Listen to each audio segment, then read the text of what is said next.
This Audio is Visual is a podcast aimed at engaging filmmakers, visual artists, like whatever individual that contributes to that space. We engage them in conversation and try and find out like more about their practice and what some of the themes of their work are. Okay. And Asha sent a video, a link to me. I think it was about probably early March, suggesting that I probably connect with you because you had just put out a sci-fi short film, and yeah, so I guess this conversation is around that, but also getting to know you as someone who practices within the sphere of filmmaking.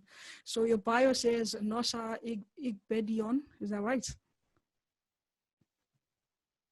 Igbinedion, almost. I forgot the N. I'm So so it's sorry. like Igbinedion. Oh, Igbinedion. It's no problem. Nosa Igbinedion is an Afro-futurism filmmaker. Your work explores Afro-futurism, spirituality, and politics.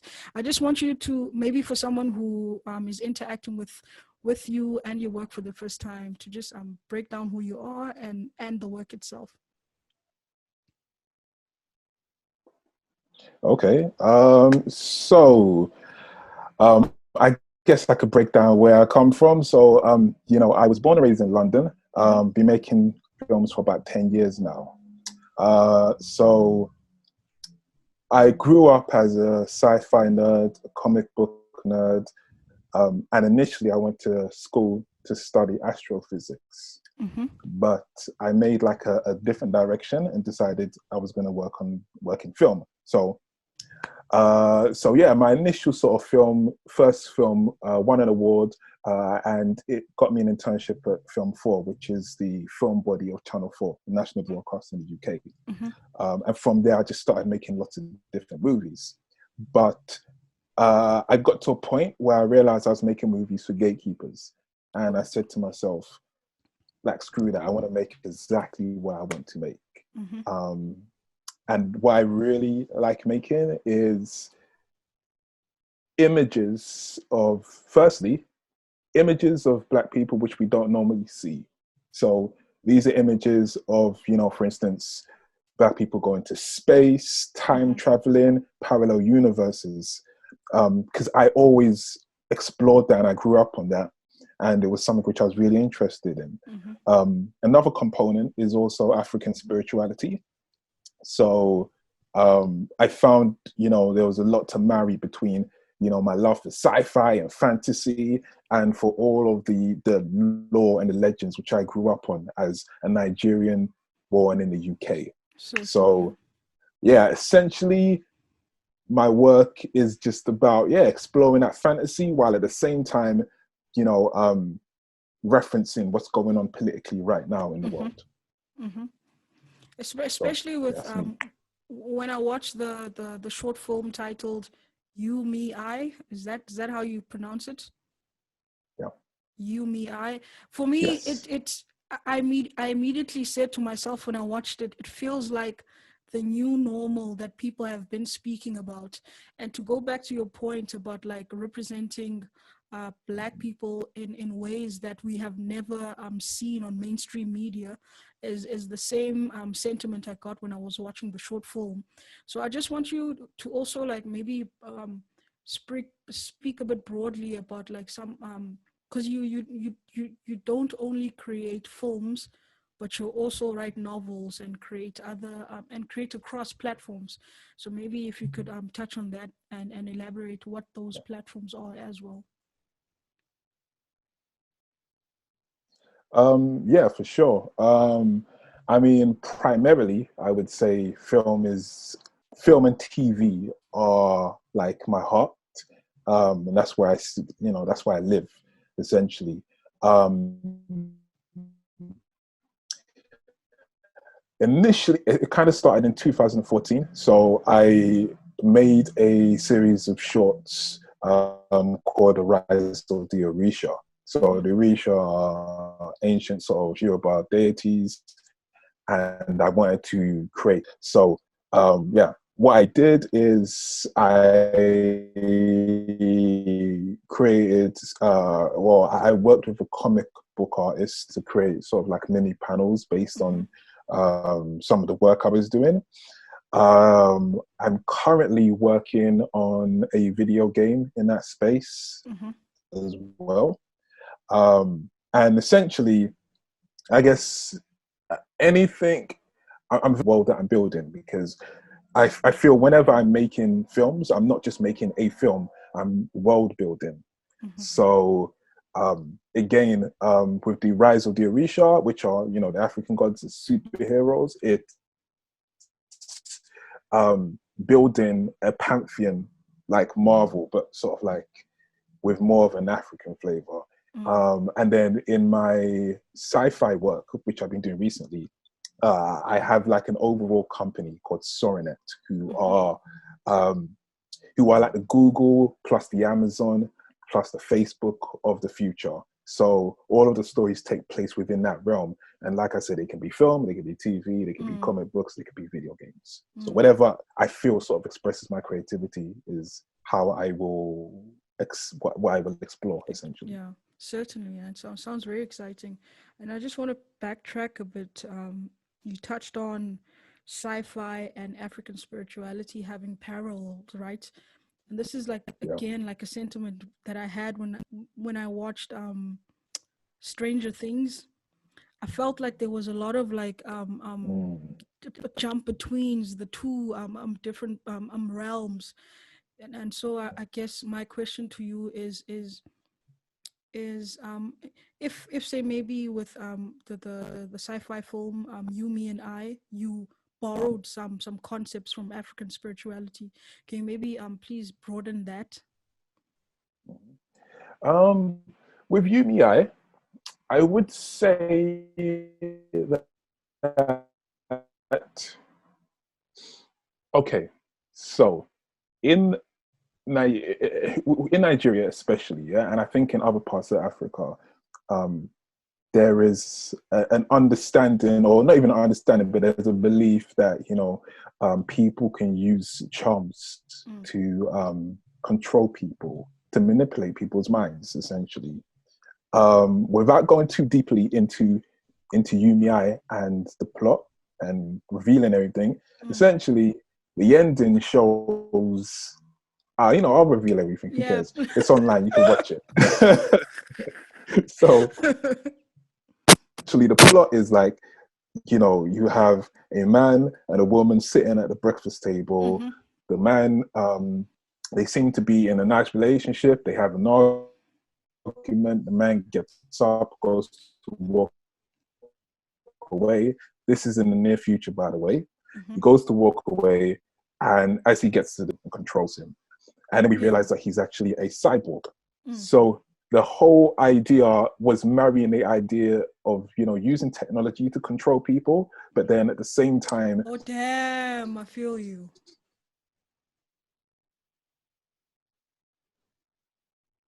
Touched on old tales, yeah, where, you know, friends of mine, for instance, they would go to a young lady's house and would not want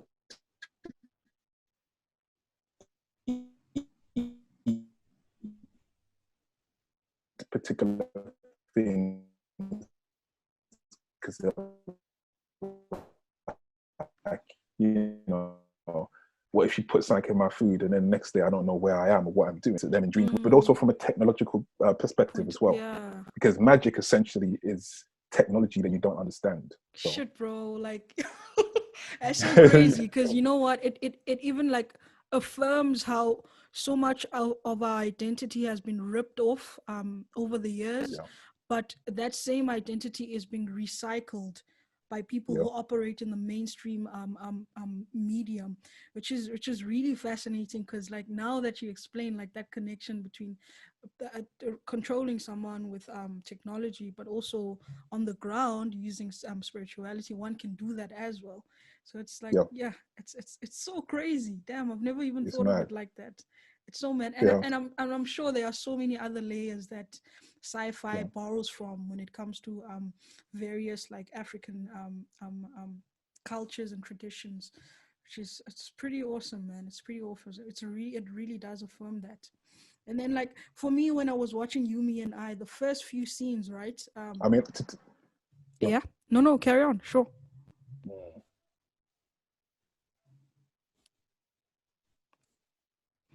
Did you want to say something, Nos?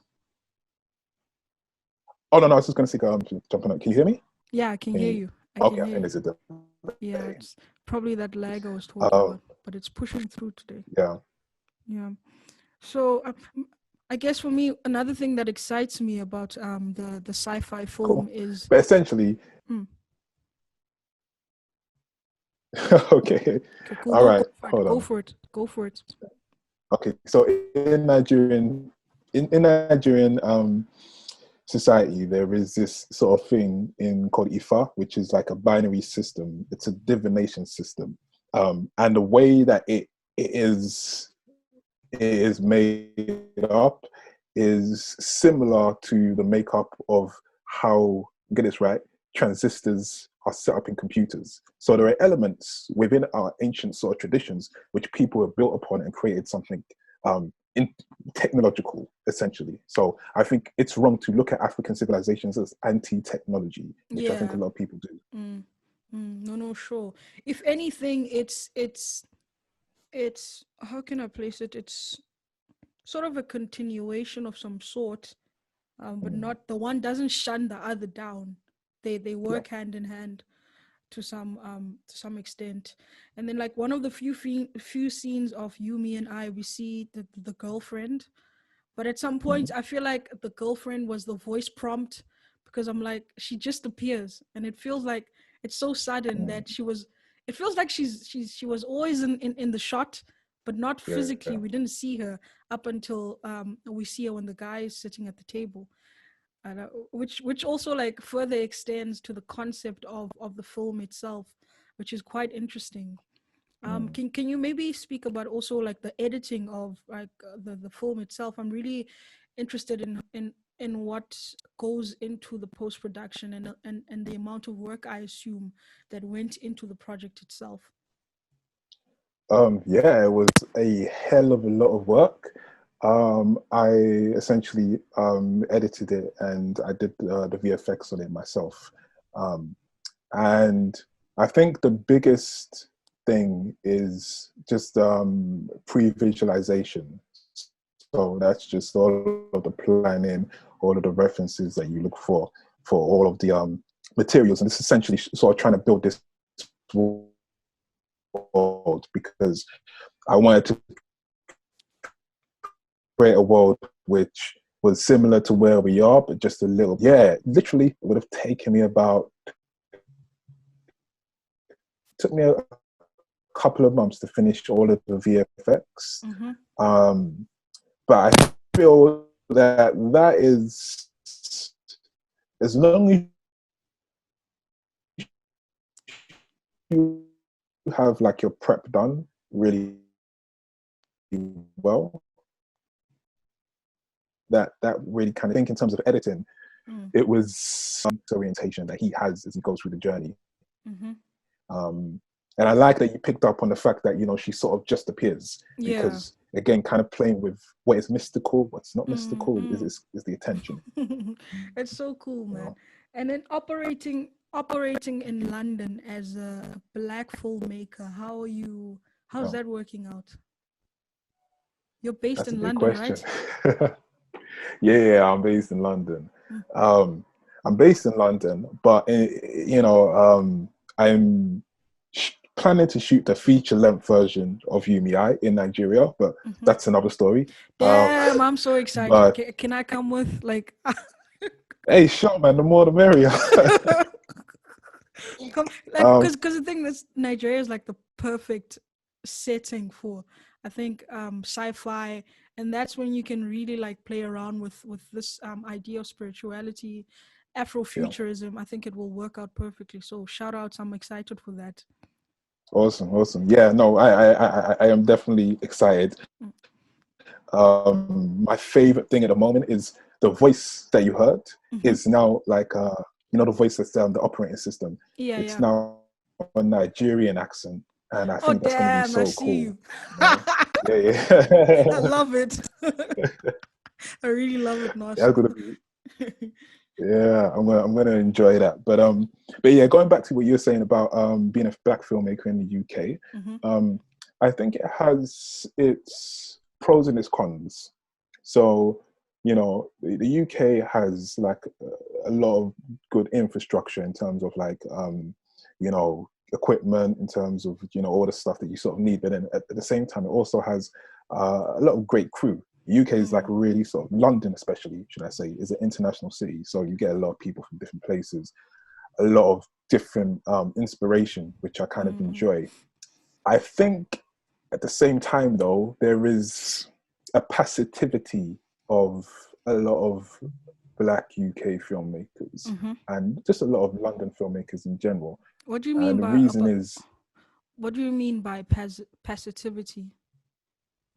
I mean, in terms of there's a lot of waiting to make things, Okay, cool. Got you. you know? Mm-hmm. The Nigerian mentality, that in me, Nigerian mentality is, you know, just go and get it done, make sure it happens. And I'm pretty sure that that's across Africa as well. Whereas, and part of that reason is because you know, no one's going to make it happen for you. Whereas I feel that there's a lot of filmmakers who have the idea in the UK that, you know, we can wait for someone to just come and dump us a truck of money and make a great film. And sometimes it's the constraints that, you know, allow you to make something really amazing and beautiful. So, and adding on that, sorry, there's also a sort of, I love sort of like a lot of London and UK, but then one of the things which I think is changing now is I feel that there's always been a smaller sort of perspective on what a black film can be.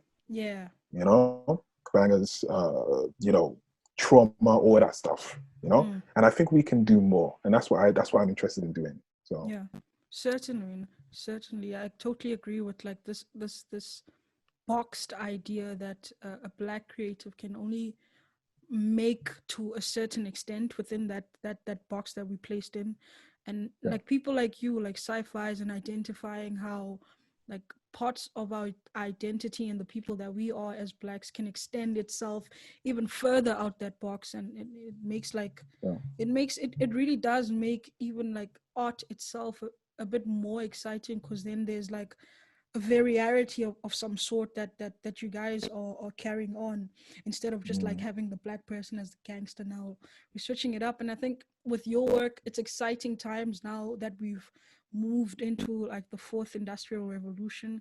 Like, how do you see your work even like expanding itself within that context, like the digital yeah. age? No, I really I'm trying to explore a whole bunch of different opportunities. You know, I want to explore. I haven't worked in VR or AR,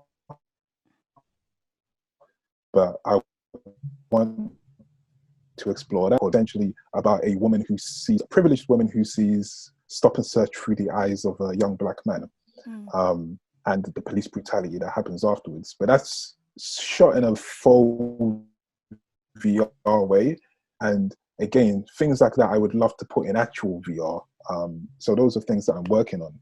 But I'm also, I think a lot of my work just comes from the idea of, you know, I always grew up sort of hearing about African history. You know, we had Black History Month, we had all that stuff, which is good and we need it. But I also feel that we need to be looking at the future. And, you know, just as you mentioned, the fourth industrial revolution, you know, I've had ideas in like, essentially, I want to create worlds, and I want to be able to create exhibitions of those worlds which people can enter into, because I feel we need to be projecting into the future. What is the future of Africa going to look like in general, you know?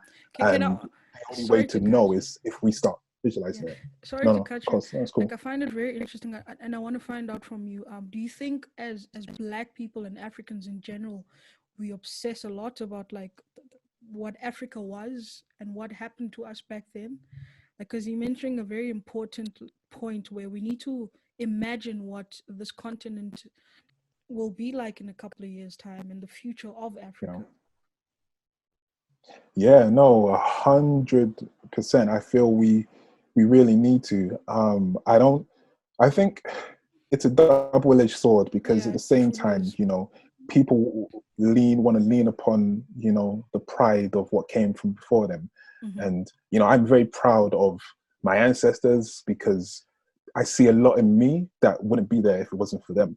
But at the same time, we are going to be ancestors ourselves one day, and we didn't end up here by chance. So we should really be focusing on the next generation and where they're going to end up, because that shouldn't be by chance either or happenstance. So Yeah. I think we need a balance, but there isn't as much balance at the moment, in my opinion. Do you feel like there are people that who you look to for that sort of projection, where their work speaks to what we could be as an identity in the near future? Yeah, for sure.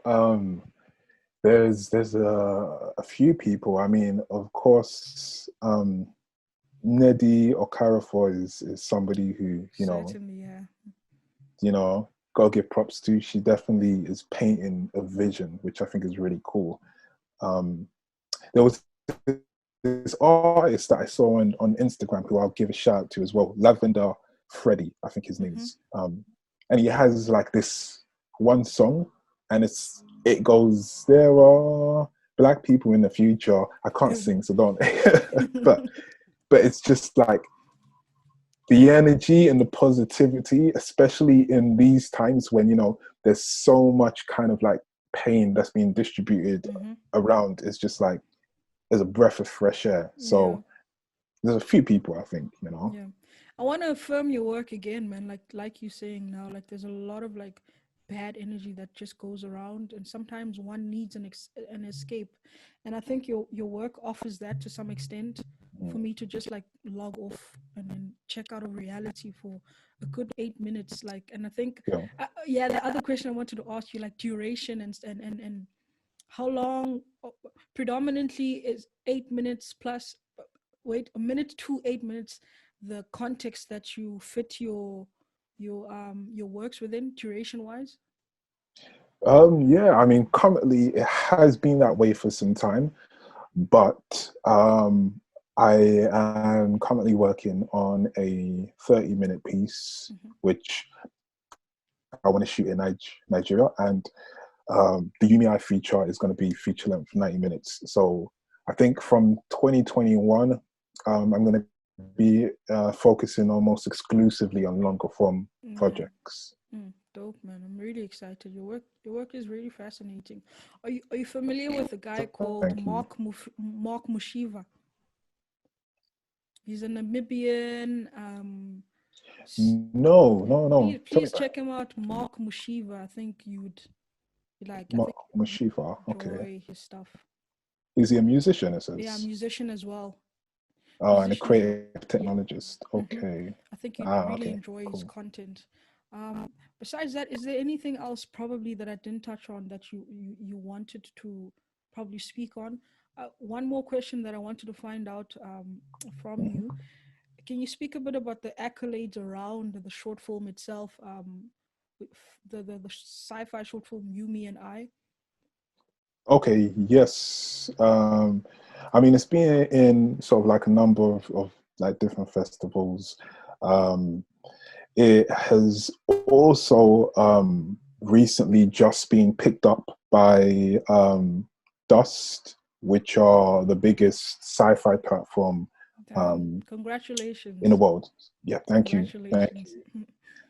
And it's interesting because on there you see, so they put it online, and you have a space where people comment, and it set off a lot of warring stuff going on between men and women. It's a lot of gender kind of battles, and yeah, it's interesting to see. What, But to be honest, as long as Okay, carry on. No. You go ahead. I think we're so excited to speak about this because it hasn't happened in a while. But I wanted to find out. I even forgot what I was going to ask now. What?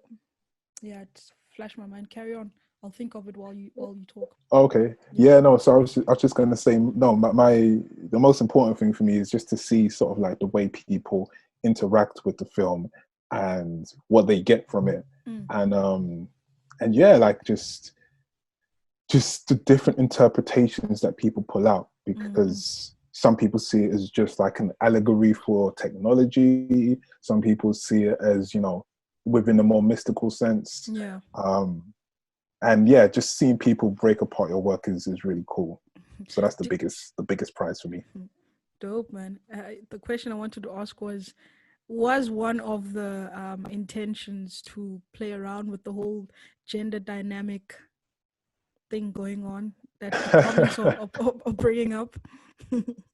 If I'll be honest, not really. I have to be honest as well to say that some of my past relationships worked into the film, but you know, okay, cool. but like they said in Blade Runner, every artist, you know, puts a piece of himself or herself in their work. Art. So, Yeah, certainly. you know, certainly. So yeah.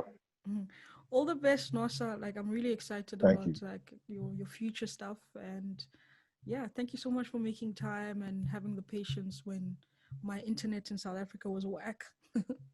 It's good. No, it's no problem, man. It's great to speak to you, and yeah, certainly. You know, I hope to see more.